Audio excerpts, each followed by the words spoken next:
This is the Killer Innovations Podcast with Phil McKinney. Keep in mind that the information and opinions expressed in this podcast are Phil's, and Phil's alone, and they don't necessarily reflect those of his past, current, or future employers. Now, here's Phil McKinney.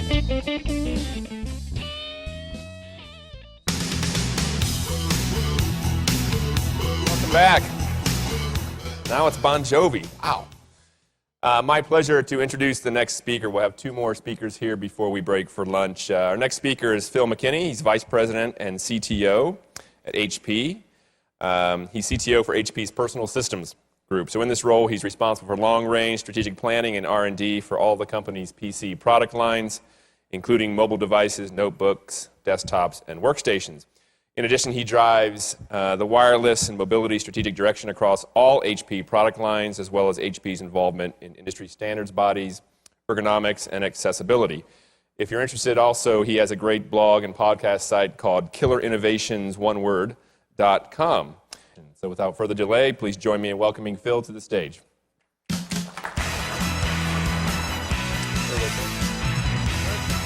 Thank you. Thanks for that introduction. What I've been asked to talk about today is to give you at least my perspective on innovation and creativity. Share with you about the podcast. I do a podcast. It's been going on for about 4 years, about 20,000 listeners of the podcast, and it's all about managing innovation within organizations. So what's all this focus on innovation? I mean, I constantly joke about the fact that innovation has turned into kind of being the new magic word in the buzzword bingo competition.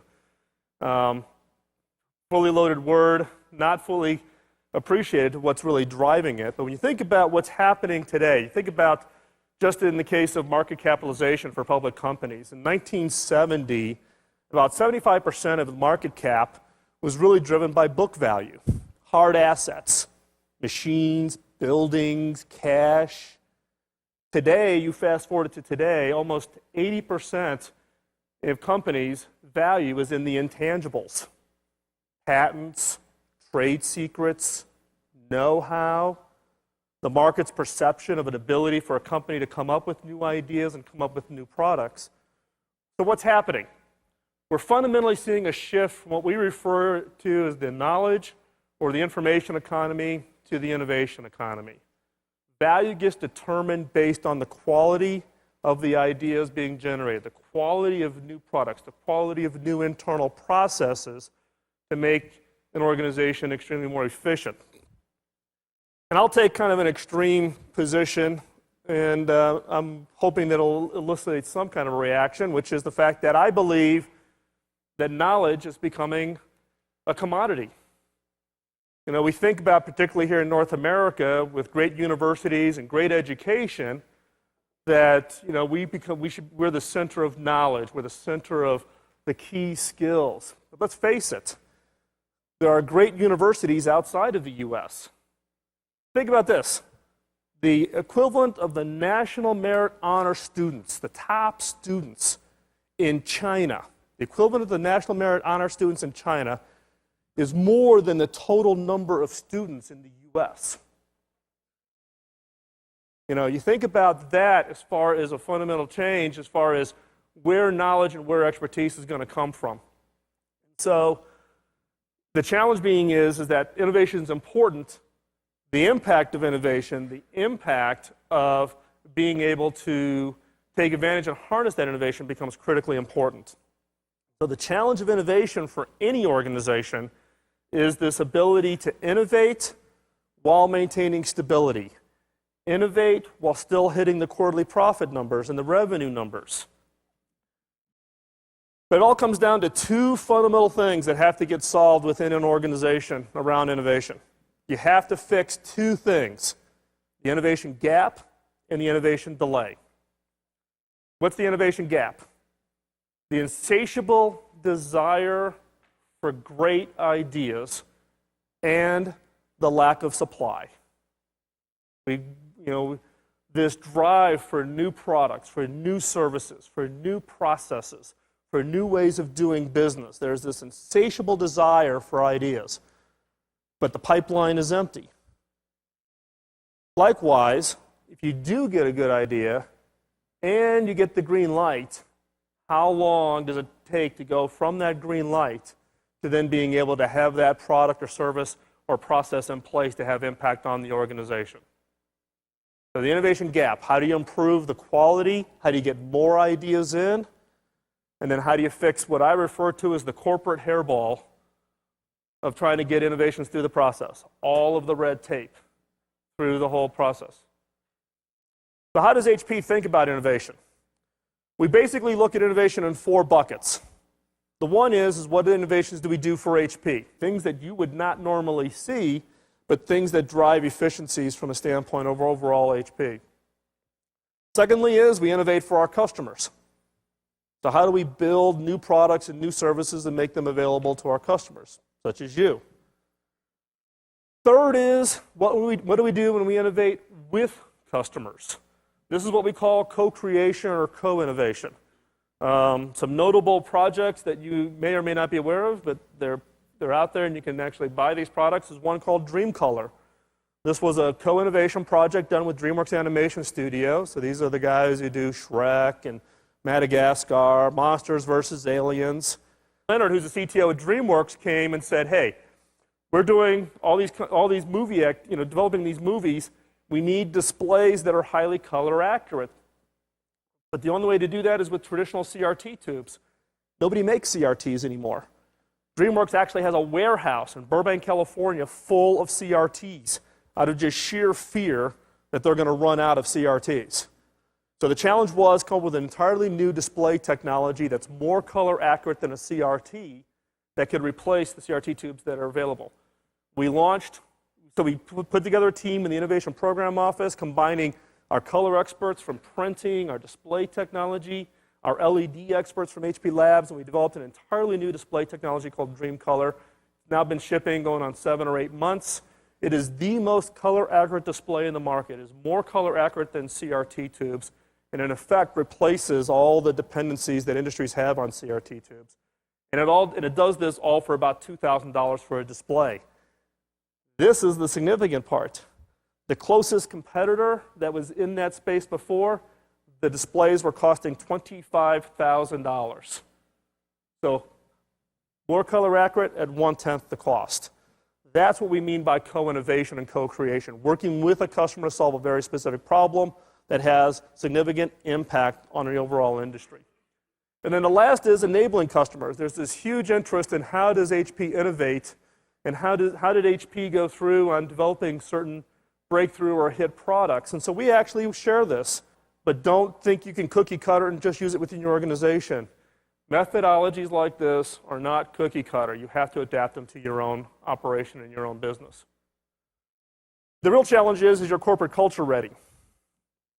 I can have all these 4 things, I can go acquire methodology, but is your corporate culture ready?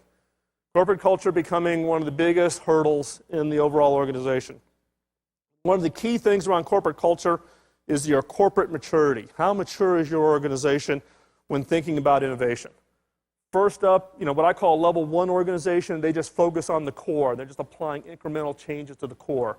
Probably the one example, not to want to offend anybody here in the room, so I'll use an old example that doesn't apply anymore, which was the U.S. steel industry in the 1970s. My father-in-law was a steel worker. My father was a salesperson selling into the steel industry in Gary and Hammond, Indiana area. And you just saw where they just kind of just focused on that one little business and just did little incremental changes and improvements and tried to build up barriers for competition to come in. That's what I would call level 1. Level 2 is people who use tools in order to try to drive significant changes. So business process reengineering, TQM, Six Sigma, focusing on how do I radically change or improve the processes of my business to gain significant efficiencies. The level 3 are companies who innovate the way they innovate. How do you transform your business over time? Some examples. Think of GE as an example. GE is the only company that still sits on the Dow 30 that was in the original Dow 30.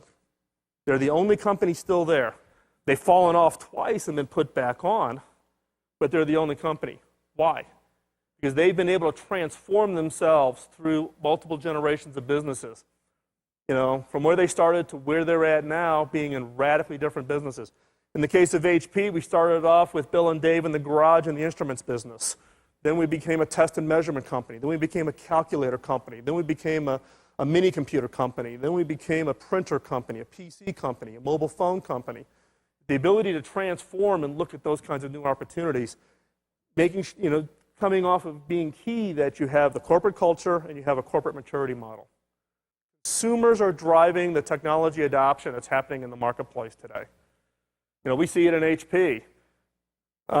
If you look at, for instance, our C-Class blade systems, we actually are, some of our largest customers in C-Class blades are not financial services industries, are not pharmaceuticals, are not manufacturing. You know what the number one industry segment for C-Class blades at HP is?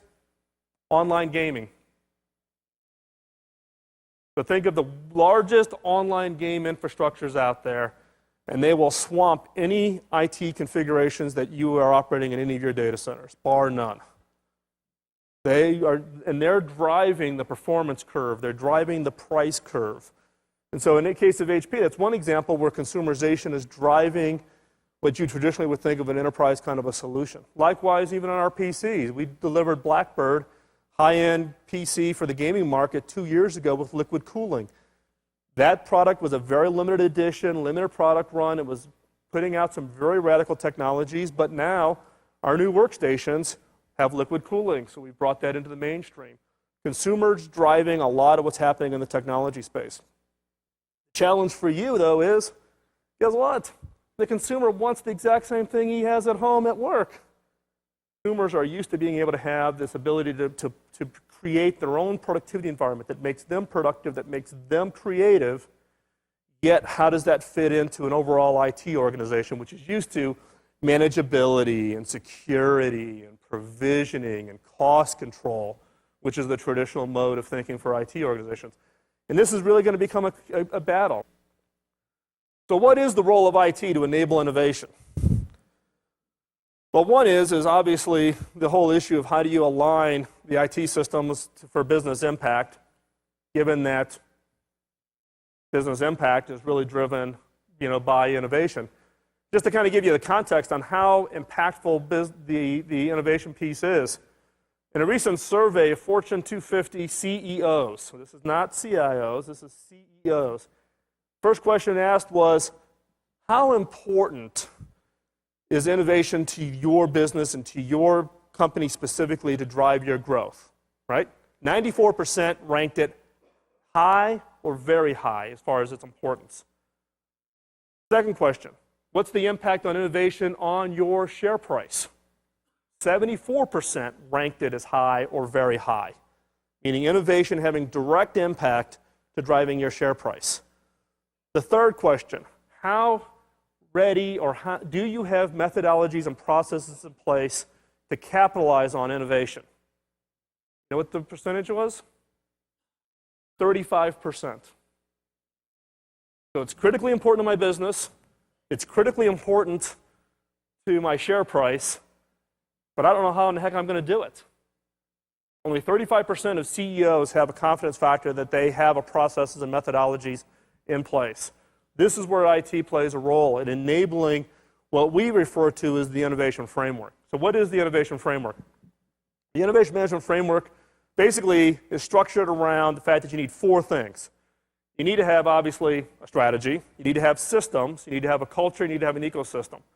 Now, there's two roles that IT plays here.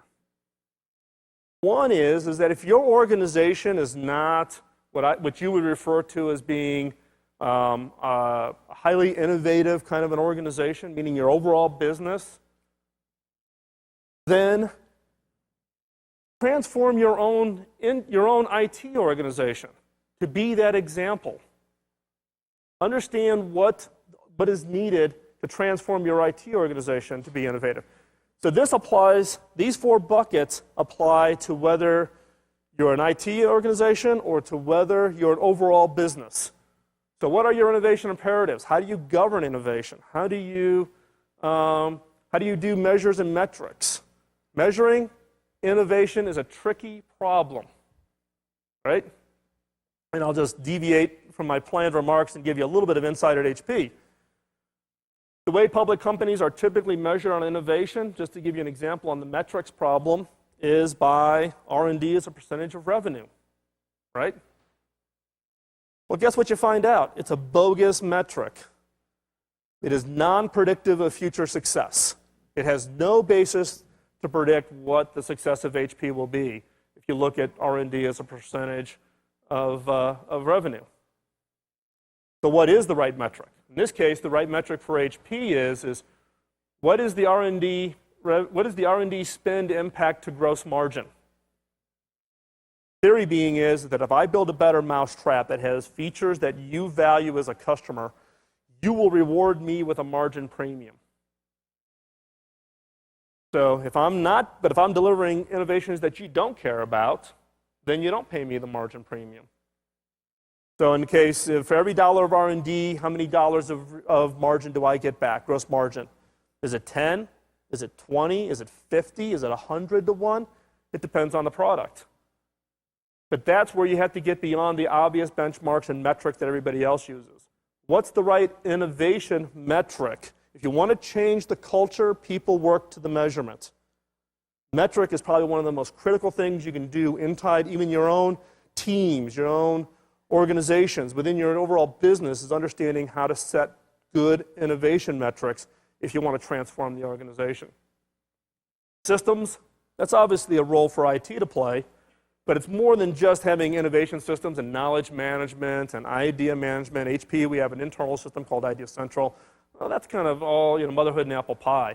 The key is how do you create systems that have ultimate flexibility to respond to the rest of the organization's ideas. So it isn't about just the ideas you generate, but how do you create systems and how do you create agility within your systems such that you can respond and support the ideas that get generated by the rest of the operation. So in closing, as I'm wrapping up here, what I want to try to emphasize with you here is that the economy is changing. We may think about, we're still kind of in our normal operation of how we think about running our businesses, and we're doing the same thing day in and day out.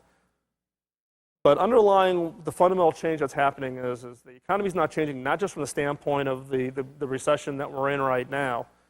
It really is about there's a fundamental shift happening. The knowledge and information economy is receding.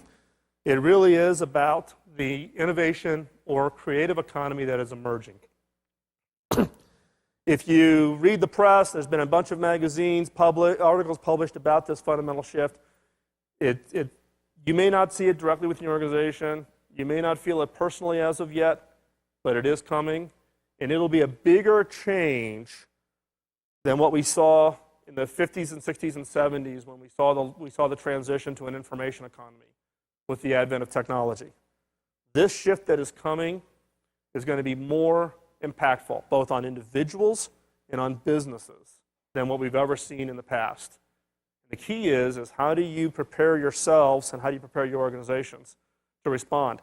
Companies and countries who rely on the output of physical things that you do with your hands are going to end up doing that for those companies and countries who come up with those ideas.